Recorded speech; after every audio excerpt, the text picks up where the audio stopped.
再来！好强的剑气！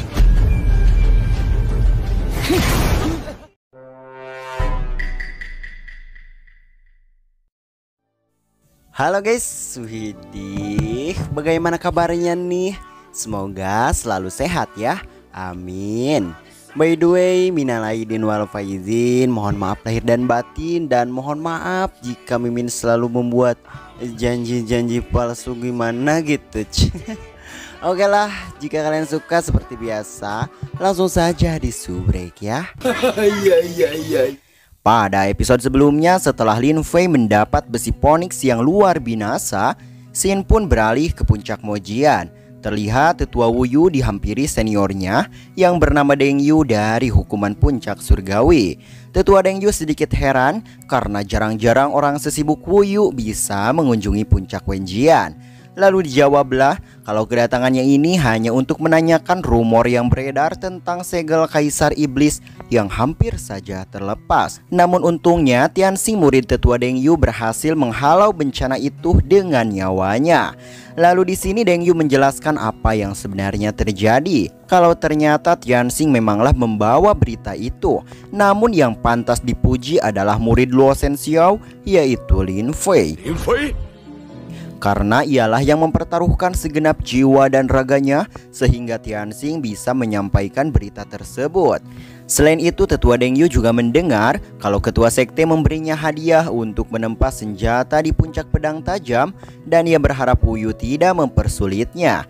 Hehe, sedikit kaget dan merasa bersalah, tetua Wu Yu pun pamit karena ia beralasan belum memadamkan api tungku pedang. Sementara Lin Fei ia terlibat aksi kejar-kejaran dan sedikit pertempuran. Lalu karena tidak ingin tertangkap, di sana Lin Fei memanfaatkan energi pedangnya menjadi sebuah tangga dan serangan salamander api sebagai api mancurnya. Bukan air mancur tapi api mancur ya cuy. Hehe.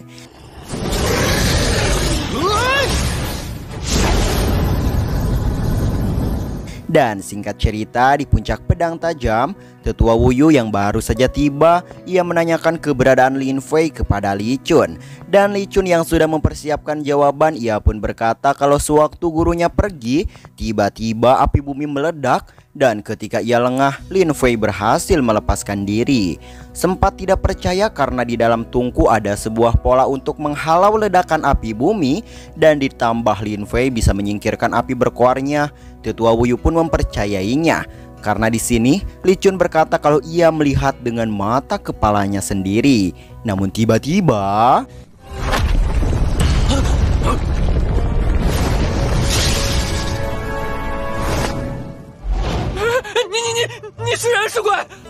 ya, Lin Fei pun datang dengan api mancurnya.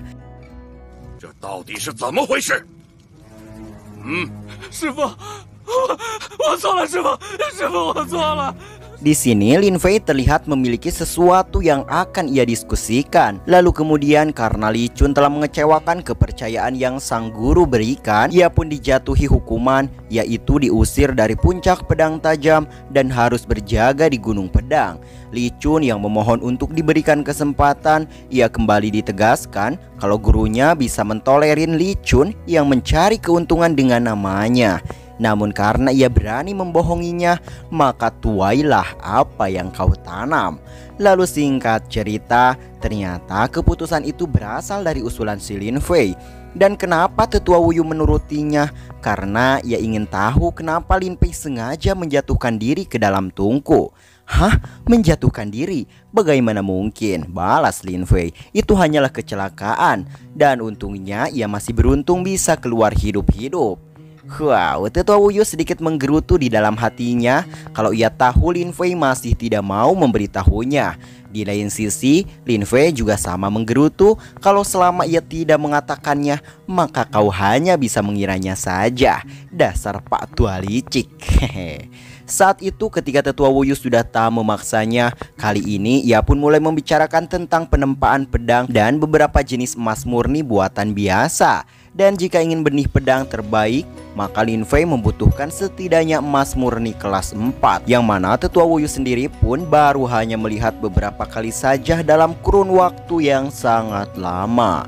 Lalu kemudian Lin Fei mengatakan kalau dirinya menginginkan yang terbaik. Jelas karena itu Tetua Wuyu pun langsung memberikan kesepakatan karena ia memiliki emas murni terbaik dan sebagai gantinya Lin Fei harus memberitahunya teknik pengendalian api. Dengan bersuara di dalam hati, Lin Fei bergumam tentang sebuah kesalahpahaman yang Tetua Wuyu kira tentangnya. Tetapi plusnya ia tak memaksa Lin Fei dengan identitas dan kultivasinya, namun sebaliknya sifat Tetua Wuyu ini malah menawarkan berdagang secara adil. Wah, mantap nih, ucap si Lin Fei. Singkat cerita, Tetua Wuyu pun menyambung obrolan lagi, yaitu tentang kelakuan si Lin Fei yang menjebak Li Chun dengan sengaja. Namun itu adalah langkah bagus, karena si Li Chun sendiri memang memiliki niat buruk. Tetapi poin dari obrolan ini adalah tentang keterampilan pengendalian api yang ia pastikan akan ia dapatkan. Di sana ia juga menceritakan riwayat hidupnya yang sudah 300 tahun, tetapi hanya selangkah lagi untuk menjadi ahli penempaan pedang.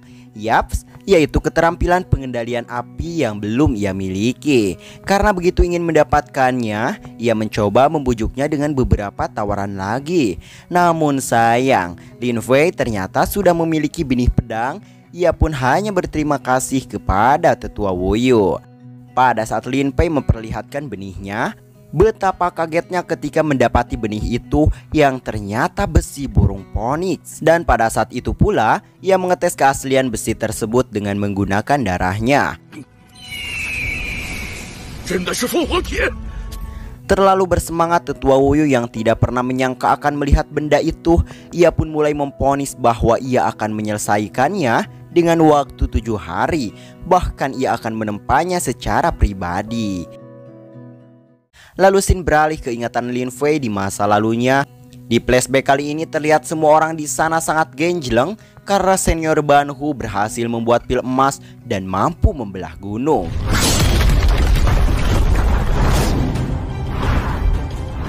Lalu ketika Lin Fei tengah ingin beranjak dari ruangannya, tiba-tiba di belakang si Lin Fei, senior Ban Hu diam-diam masuk ke sana. Lin Fei yang menyadari kedatangannya, ia menanyakan kenapa Ban Hu kesini. Selain itu semua murid sekte mencarinya dan ingin mengucapkan selamat kepadanya. Lalu dijelaskanlah bahwa dirinya paling benci untuk bersosialisasi. Selain itu, ia melakukan ini bukan tanpa alasan, yaitu karena para murid selalu mengatakan kalau mendaki gunung itu sulit. Jadi ia mencoba untuk membuat jalur gunung. Dan kejadian ini juga didasari karena kondisi dirinya sangat baik setelah melakukan terobosan. Namun di sini si Lin Fei terlihat sangat lemas karena ia tak sama dengan si Ban Hu. Walaupun sama-sama mempunyai margalin, tapi Lin Fei tidak bisa membelah gunung seperti Ban Hu. 你呀，安心看书就好。 Lalu kemudian kita dialihkan lagi ke Lin Fei Orde Baru. Di sana ia bertekad akan menjaga sekte Wenjian untuk mereka para almarhum. Namun ketika ia berjalan menuju sana, di sana terdapat sebuah riungan orang-orang karena jalan menuju gerbang puncak Jade diblokir seseorang. Yaps, orang itu bernama Sehi dari puncak Tianshuan. By the way, orang ini sudah menginjak tahap menengah alam Yuan. Jadi artinya bukan orang kaleng-kaleng cuy. Dan di sana junior-junior Lin Fei yang ingin menghentikannya, mereka tak henti mendapat serangan dari si Sehi.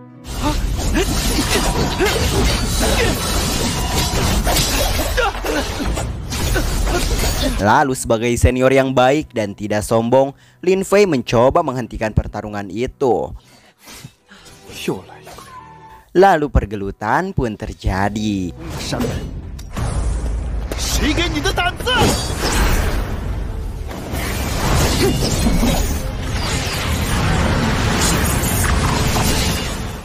Di sini Lin Fei bergumam kalau ternyata Sehi bisa menggunakan formasi pedang kekacauan paling sulit dari pavilion pedang Tianshuan.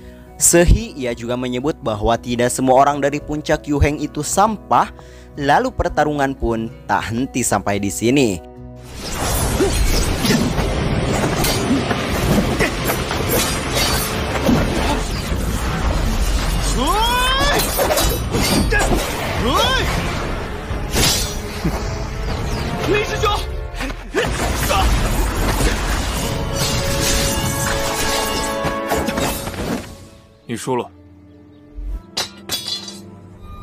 谁说我输了？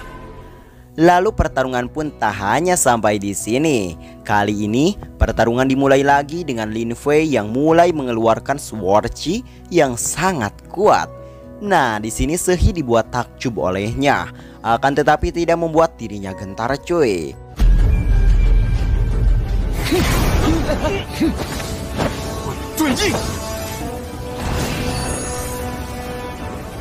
Pertarungan kedua orang ini pun semakin menggila.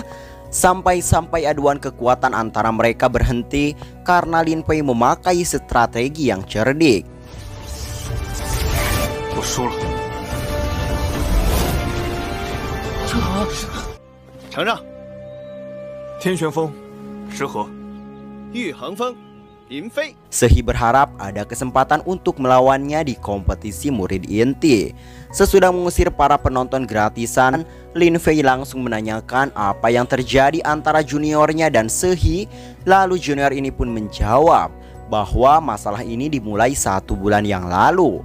Ternyata juniornya membeli peta harta karun, kemudian pergi ke Gunung Sihai untuk menggalinya. Tetapi mereka tak dapat apa-apa dan malah menggali si Sehi. Anjay, aneh sih. Tapi dahlah. Lalu juniornya ini juga bertanya-tanya kenapa Sehi memiliki hobi yang aneh, yaitu mengubur dirinya di dalam pasir. Lalu Lin Fei pun mengatakan kalau mereka beruntung karena tak dipatahkan kakinya oleh si Sehi. Karena ternyata puncak Tianshuan memiliki teknik pedang gagak emas, dan ini hanya bisa dilakukan ketika seseorang bersentuhan dengan pasir dan kerikil.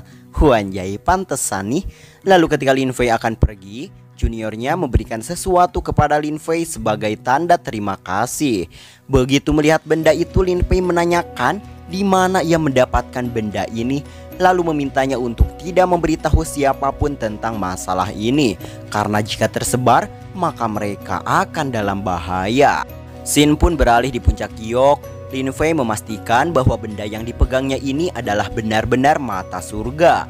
Di sana ia menduga-duga apakah insiden peta harta karun itu kebetulan atau mungkin ada yang mengaturnya.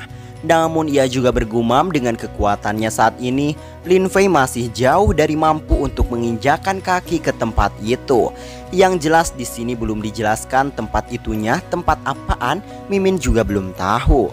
Lin Fei juga berkata jika ingin mendapatkan lebih banyak sumber daya, satu-satunya cara yaitu menjadi murid inti.